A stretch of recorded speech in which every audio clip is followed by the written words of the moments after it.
I really learned a lot in networking class. I kind of want to put my knowledge to the test. I will try to build my own network in my home and become the best network admin. What do I have to lose? First, I need to choose my network topology, or how I should arrange my network. But which one should I use? Ring topology looks really interesting, but it is really slow. Mesh topology looks really reliable, but it's really expensive and time-consuming to implement. Star topology is simple and scalable, but if the central node dies, the entire network dies. But wait, what if I use a hybrid topology? Wait, never mind. Now that I think about it, it may give me the benefits of both topologies that I combine, but it's way too complex for me and it's pretty expensive to set up. Out of all these options, I think star topology is the best for me because of its simplicity and the ability for me to have complete control over the entire network. Time to buy the gear.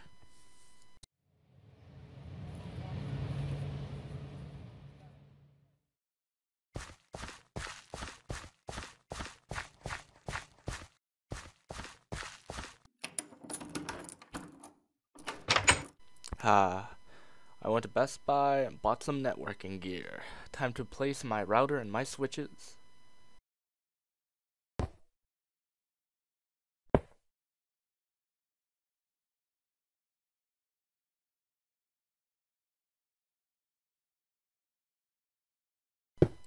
If I remember correctly, my textbook says that a switch connects devices to form a LAN, while routers connect networks together, and that the router defines the edges of the LAN.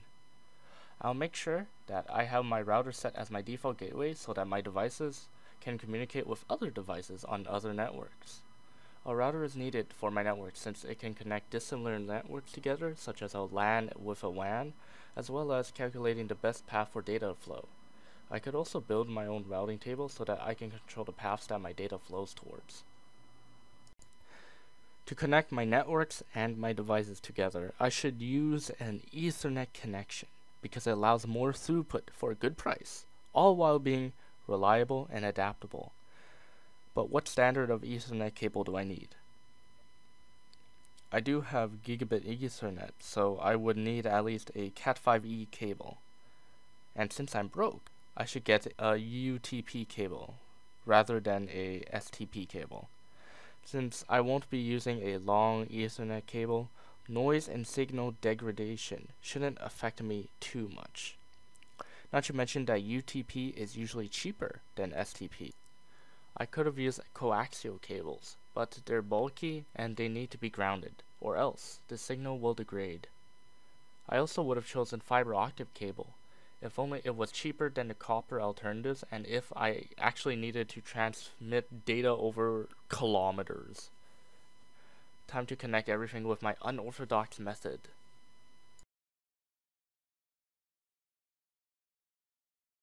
Gah! I forgot, my phone has no Ethernet port. But wait, my router can connect my phone via Wi-Fi, so that's not a problem. Good placement is needed so that the router's Wi-Fi signal could reach everywhere with a decent signal strength. I used a Wi-Fi analyzer to check if my Wi-Fi is getting to every corner of my home. I also need to prevent others from accessing my network via Wi-Fi. The simplest way to maximize my security is to simply enable WPA or WPA2 for authenticating users and encrypting traffic. I shouldn't use WEP because of its many security flaws. I can also add on MAC filtering to only allow my devices to access the network. I should be careful of other networks with an identical SSID, as those are likely an evil twin. I should disable WPS or Wi-Fi protected setup. Despite its name, it is not very protected, as hackers just simply brute force the 8-digit PIN to gain access to your network. All of my devices need an IP address to communicate with other devices outside of my LAN. I will let my router release dynamic IP addresses to my devices automatically instead of me doing the assigning, so that I won't commit the mistake of assigning any of these reserved IP addresses. This one failed to get a dynamic IP address, so it ended up with a private address. I guess I will just have to manually assign it a static IP address so that it can communicate. While I'm at it, I should assign each of my devices an IPv6 address, the newer standard of IP that is meant to allow more IP addresses and an increased routing speed. Time to double check everything and see if I have set up everything correctly by typing in ipconfig into the console.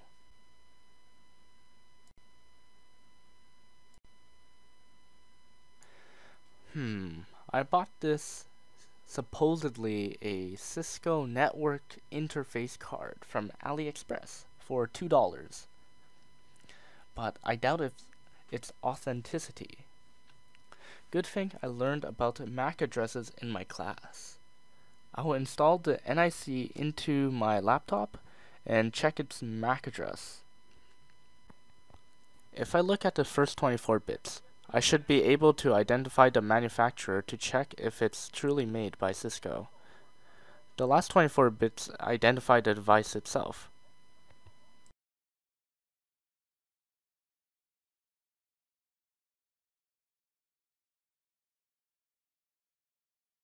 Gah! Impossible.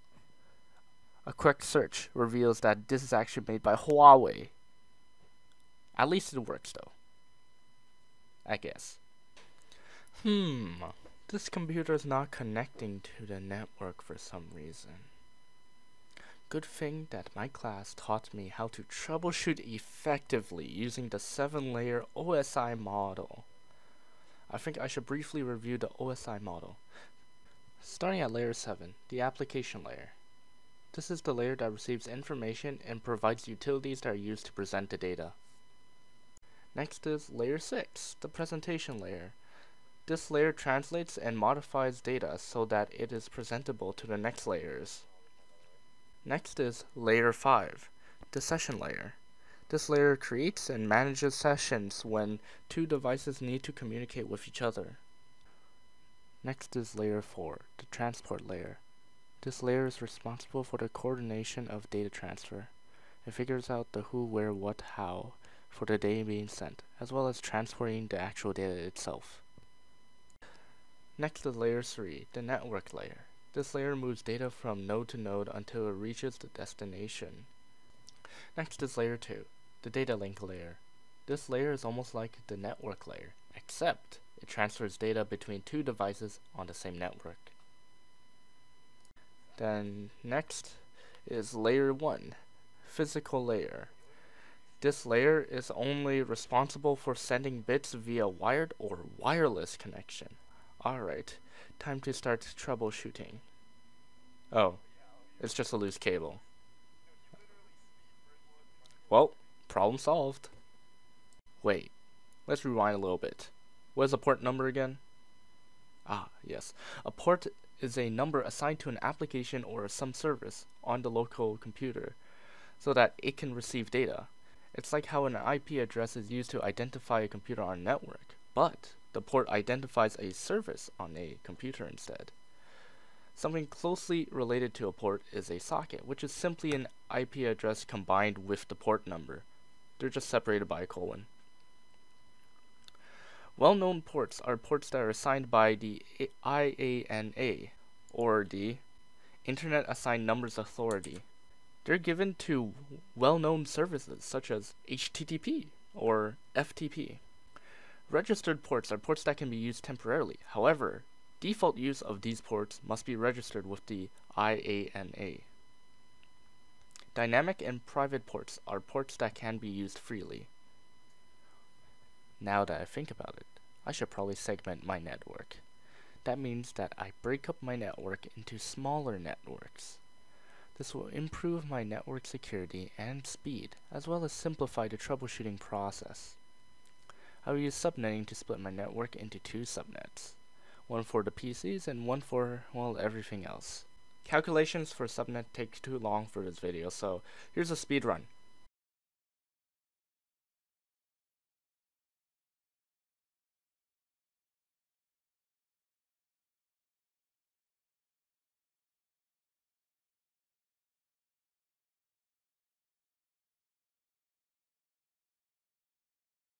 And we are done building my network.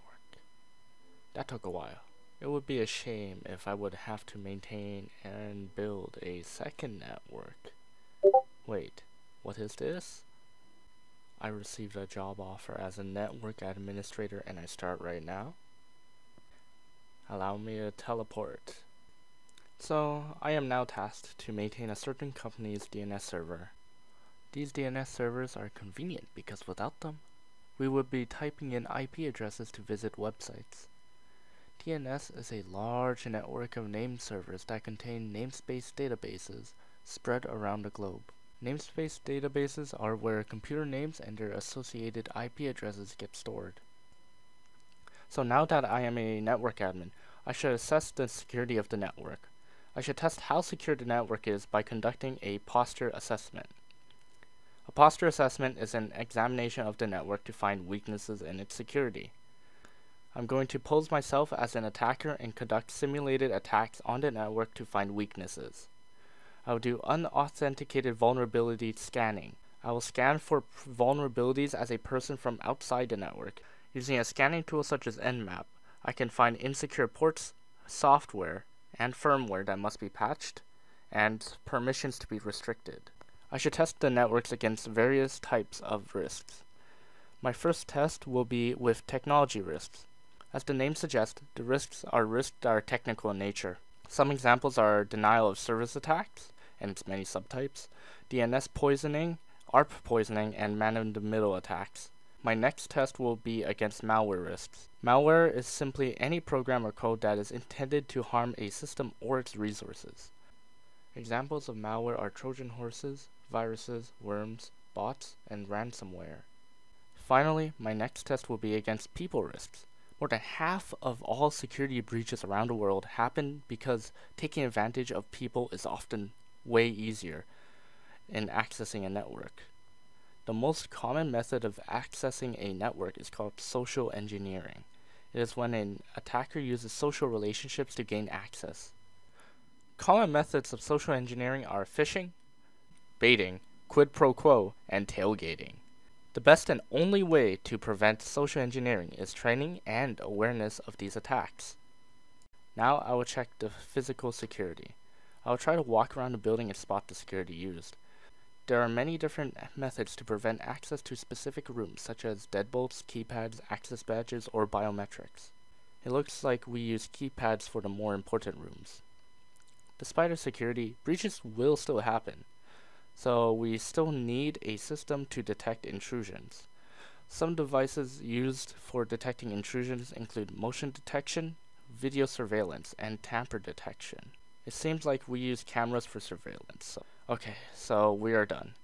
To wrap it up, I just need to show that the network is working. So I will just monitor the traffic from my overhead view of these two networks.